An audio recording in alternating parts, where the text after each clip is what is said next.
Hello, my friends.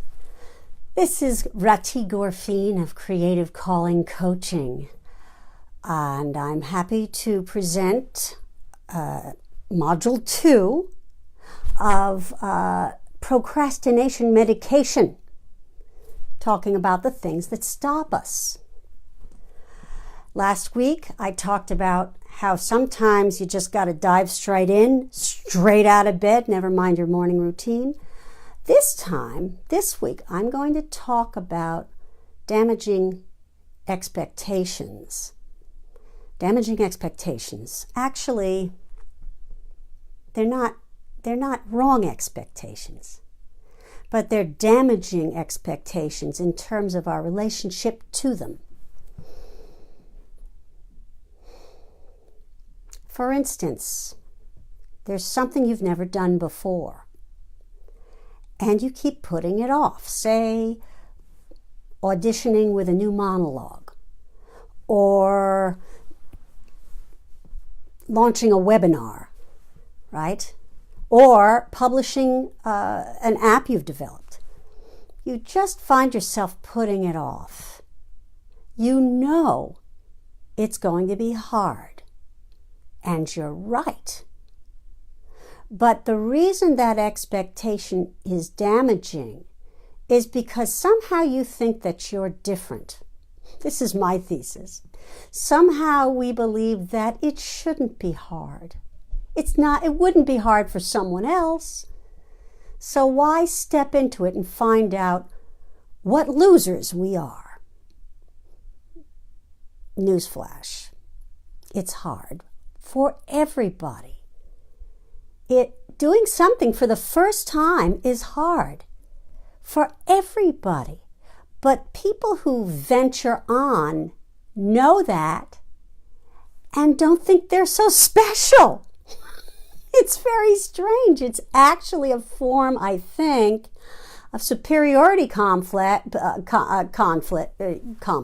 thank you, to think that it's only hard for you and you're so special. And when something's not hard for you, it's because you're a genius.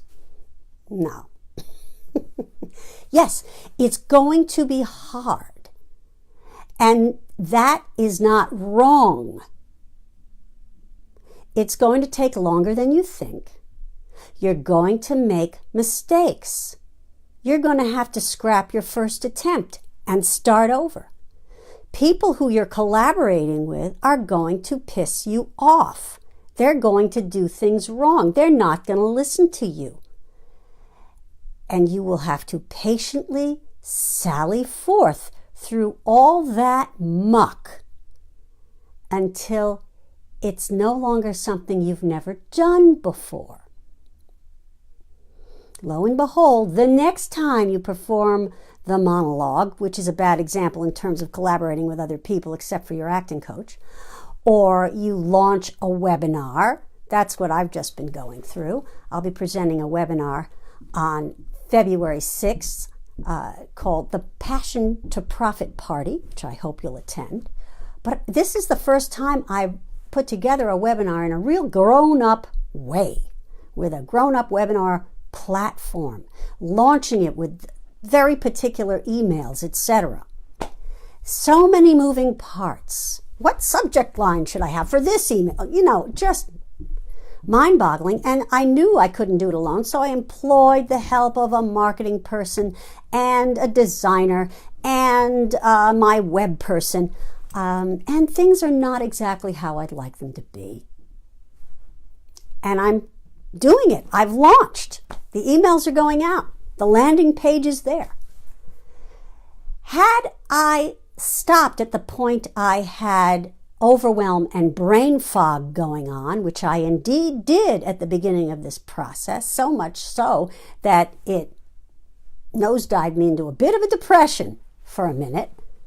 Well, a long minute, I would say a week. I wouldn't be progressing and getting to the next level of what it is I need to be doing as a professional coach.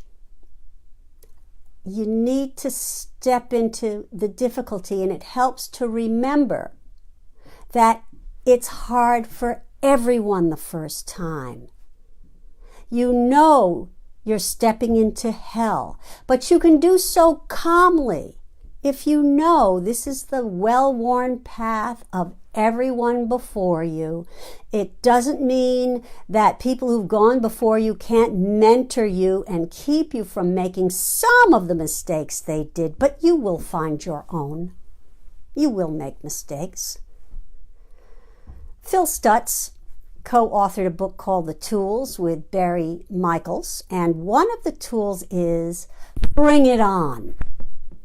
And bring it on, pardon the camera's shaking a little bit, has to do with knowingly stepping into pain, knowingly stepping into difficulty, and basically not recoiling from it, but saying, bring it on, it's gonna suck. And even imagining that difficulty, say, as a black cloud that you move through to the other side of and burst forth into clarity. So when you find yourself stopping because you know you're scared, you're going to do something new, remember to say, bring it on, and step into your hell calmly. That's it for now. I hope you have a fabulous weekend.